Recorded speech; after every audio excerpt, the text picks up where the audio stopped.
Vamos iniciar nossa leitura em nome do Pai, do Filho e do Espírito Santo. Amém. Meu Senhor e meu Deus, creio firmemente que estás aqui, que me vês, que me ouves. Adoro-te com profunda reverência. Peço-te perdão dos meus pecados e a graça para fazer com fruto este tempo de oração. Minha Mãe Imaculada, São José, meu protetor, anjo da minha guarda, intercedei por mim. Envia teu Espírito Santo para que eu compreenda e acolha a tua santa palavra, que eu te conheça e te faça conhecer, te ame e te faça amar, te sirva e te faça servir, te louve e faça louvar por todas as criaturas. Faze, ó Pai, que pela leitura da palavra os pecadores se convertam, os justos perseverem na graça e todos consigamos a vida eterna. Amém. Livro da Sabedoria. Do capítulo 1, versículo 1 ao capítulo 5, versículo 23. Advertência. Disposições exigidas pela sabedoria. Amai a justiça, vós que governais a terra, tende para com o Senhor sentimentos perfeitos e procurai-o na simplicidade do coração, porque ele é encontrado pelos que não o tentam e se revela aos que não lhe recusam sua confiança. Com efeito, os pensamentos tortuosos se afastam de Deus e o seu poder, posto à prova, triunfa dos insensatos. A sabedoria não entrará na alma perversa, nem habitará no corpo sujeito ao pecado. O Espírito Santo, educador das almas, fugirá da perfídia, afastar-se-á dos pensamentos insensatos, e a iniquidade que sobrevém o repelirá. Sim, a sabedoria é um espírito que ama os homens, mas não deixará sem castigo o blasfemador pelo crime de seus lábios, porque Deus lhe sonda os rins, penetra até o fundo de seu coração e ouve as suas palavras. Com efeito, o Espírito do Senhor enche o universo, e ele, que tem unidas todas as coisas, ouve toda voz.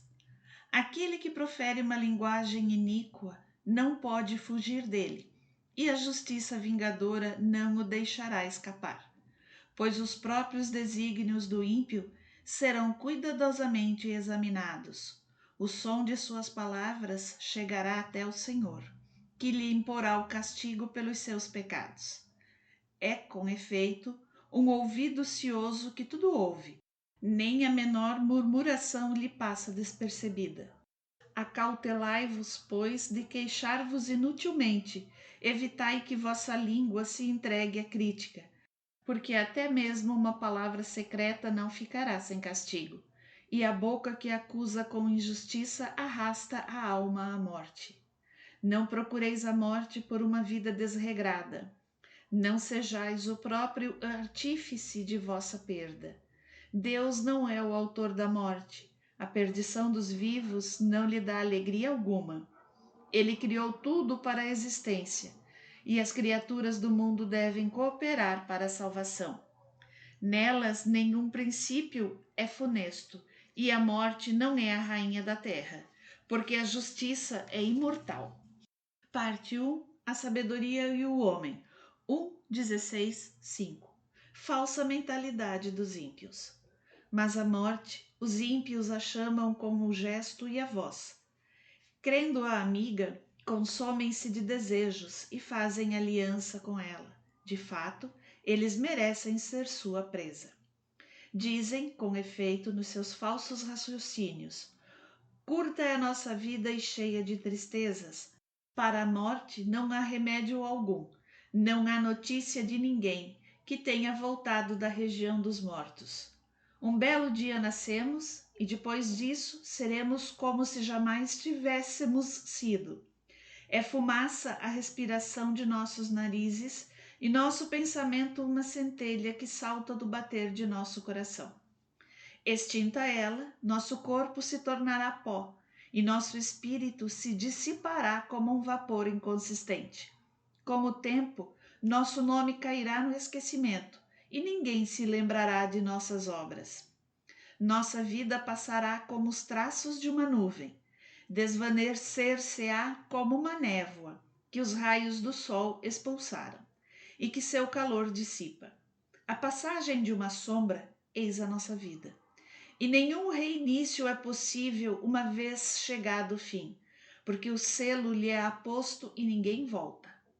Vinde, portanto, aproveitemo-nos das boas coisas que existem. Vivamente gozemos das criaturas durante nossa juventude. Inebriemo-nos de vinhos preciosos e de perfumes, e não deixemos passar a flor da primavera. Coroemo-nos de botões de rosas antes que eles murchem. Ninguém de nós falte a nossa orgia. Em toda parte deixemos sinais de nossa alegria, porque esta é a nossa parte, esta a nossa sorte. Tiranizemos o justo na sua pobreza, não poupemos a viúva, e não tenhamos consideração com os cabelos brancos do ancião.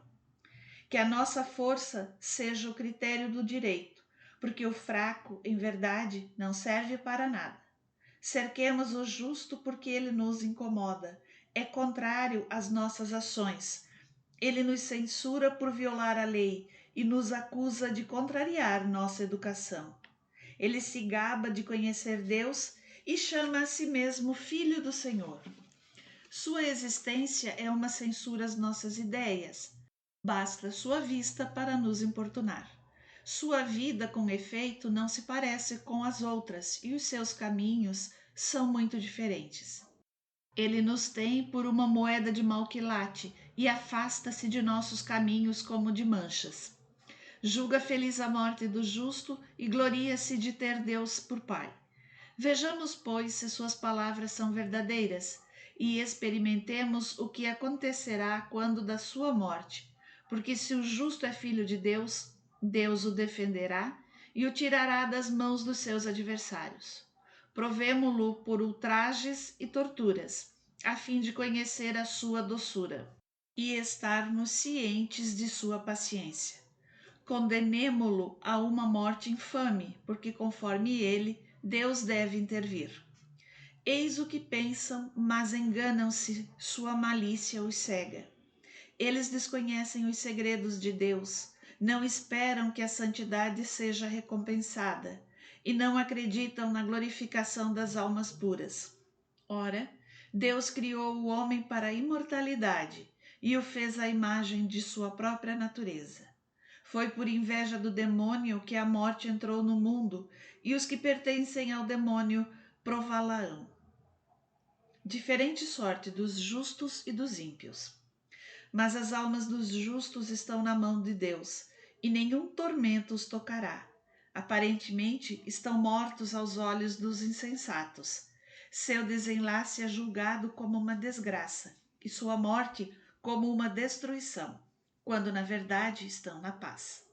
Se aos olhos dos homens suportaram com correção, a esperança deles era portadora de imortalidade, e, por terem sofrido um pouco, receberão grandes bens, porque Deus, que os provou, achou-os dignos de si. Ele os provou como ouro na fornalha e os acolheu como holocausto. No dia de sua visita, eles se reunirão e correrão como centelhas na palha. Eles julgarão as nações e dominarão os povos, e o Senhor reinará sobre eles para sempre. Os que põem sua confiança nele compreenderão a verdade, e os que são fiéis habitarão com ele no amor, porque seus eleitos são dignos de favor e misericórdia. Mas os ímpios terão o castigo que merecem seus pensamentos, uma vez que desprezaram o justo e se separaram do Senhor. E desgraçado é aquele que rejeita a sabedoria e a disciplina. A esperança deles é vã, seus sofrimentos sem proveito, e as obras deles inúteis. Suas mulheres são insensatas e seus filhos malvados, a raça deles maldita. Feliz a mulher estéril, mas pura de toda mancha, a que não manchou seu tálamo. Ela carregará seu fruto no dia da retribuição das almas. Feliz o eunuco cuja mão não cometeu o mal, que não concebeu iniquidade contra o Senhor, porque ele receberá pela sua fidelidade uma graça de escol, e no templo do Senhor uma parte muito honrosa, porque é esplêndido o fruto de bons trabalhos e a raiz da sabedoria é sempre fértil. Quanto aos filhos dos adúlteros, a nada chegarão, e a raça que descende do pecado será aniquilada. Ainda que vivam muito tempo, serão tidos por nada, e, finalmente, sua velhice será sem honra. Caso morram cedo, não terão esperança alguma, e no dia do julgamento não encontrarão nenhuma piedade, porque é lamentável o fim de uma raça injusta. Mais vale uma vida sem filhos, mas rica de virtudes. Sua memória será imortal, porque será conhecida de Deus e dos homens. Quando está presente, imitam-na. Quando passada, desejam-na. Ela leva na glória uma coroa eterna, por ter triunfado sem mancha nos combates. Mas para nada servirá, ainda que numerosa, a raça dos ímpios. Procedendo de renovos bastardos, não estenderás raízes profundas e não se estabelecerá numa base sólida. Ainda que por algum tempo estenda seus ramos, estando instavelmente assentada, será abalada pelo vento e pela violência da tempestade, será desarraigada. Os galhos serão quebrados antes do desenvolvimento. O fruto deles será inútil, verde demais para ser comido, e impróprio para qualquer uso. Porque os filhos nascidos de uniões ilícitas serão no dia do juízo testemunhas a deporem contra seus pais. Quanto ao justo, mesmo que morra antes da idade, gozará de repouso. A honra da velhice não provém de uma longa vida e não se mede pelo número dos anos, mas é a sabedoria que faz as vezes dos cabelos brancos. É uma vida pura que se tem em conta da velhice. Ele agradou a Deus e foi por ele amado. Assim Deus o transferiu do meio dos pecadores onde vivia. Foi arrebatado para que a malícia lhe não corrompesse o sentimento, nem a astúcia lhe pervertesse a alma. Porque a fascinação do vício atira um véu sobre a beleza moral e o movimento das paixões mina uma alma ingênua. Tendo chegado rapidamente ao termo, percorreu uma longa carreira. Sua alma era agradável ao Senhor, e é por isso que ele o retirou depressa do meio da perversidade. Os povos que veem esse modo de agir não o compreendem e não refletem nisso. Que o favor de Deus e sua misericórdia são para os seus eleitos e sua assistência está no meio de seus fiéis. O justo, ao morrer, condena os ímpios que sobrevivem, e a juventude, atingindo tão depressa a perfeição, confunde a longa velhice do pecador. Eles verão o fim do sábio e não compreenderão os desígnios do Senhor a seu respeito, nem porque ele o pôs em segurança. Eles verão e mostrarão desprezo, mas o Senhor zombará deles. Depois disso, serão cadáveres sem honra, desterrados entre os mortos numa eterna ignomínia, porque ele os ferirá e os precipitará sem voz, abatê-los-á nas suas bases e mergulhá-los-á na última desolação. Eles serão entregues à dor e a memória deles perecerá.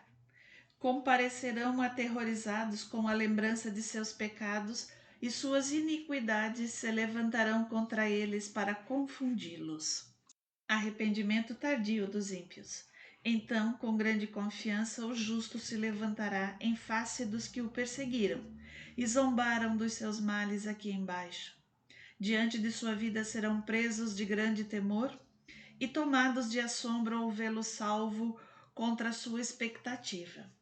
Tocados de arrependimento dirão entre si, e gemendo na angústia de sua alma dirão: Ei-lo, aquele de quem outrora escarnecemos e a quem loucamente cobrimos de insultos. Considerávamos sua vida como uma loucura e sua morte como uma vergonha. Como, pois, é ele do número dos filhos de Deus e como está seu lugar entre os santos? Portanto, nós nos desgarramos para longe da verdade. A luz da justiça não brilhou para nós e o sol não se levantou sobre nós. Nós nos manchamos nas sendas da iniquidade e da perdição. Erramos pelos desertos sem caminhos e não conhecemos o caminho do Senhor. O que ganhamos com o nosso orgulho e que nos trouxe a riqueza unida à arrogância? Tudo isso desapareceu como sombra, como notícia que passa, como navio que fende a água agitada, sem que se possa reencontrar o rastro de seu itinerário, nem a esteira de sua quilha nas ondas. Como a ave que, atravessando o ar em seu vôo, não deixa após si o traço de sua passagem, mas, ferindo o ar com suas penas, fende-o com a impetuosa força do bater de suas asas, atravessa-o e logo nem se nota indício de sua passagem. Como quando uma flecha que é lançada ao alvo, o ar que ela cortou volta imediatamente à sua posição, de modo que não se pode distinguir sua trajetória.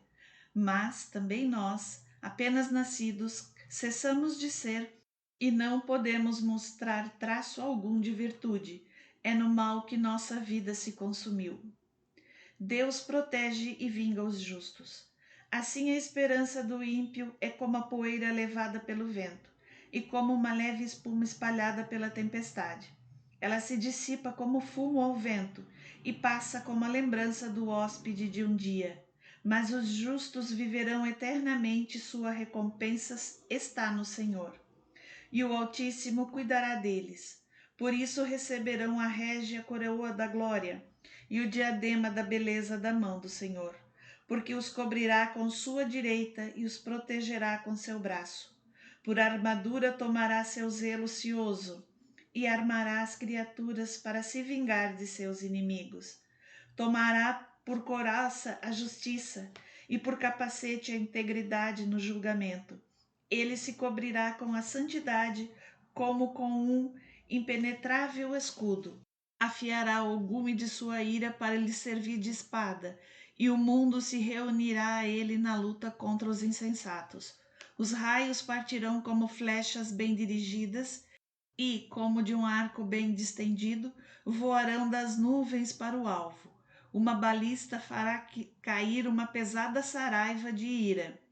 A água do mar se levantará em turbilhão contra eles, e os rios os arrastarão impetuosamente. O sopro do Todo-Poderoso se insurgirá contra eles e os dispersará como um furacão. A iniquidade fará de toda a terra um deserto e a malícia derribará os tronos dos poderosos.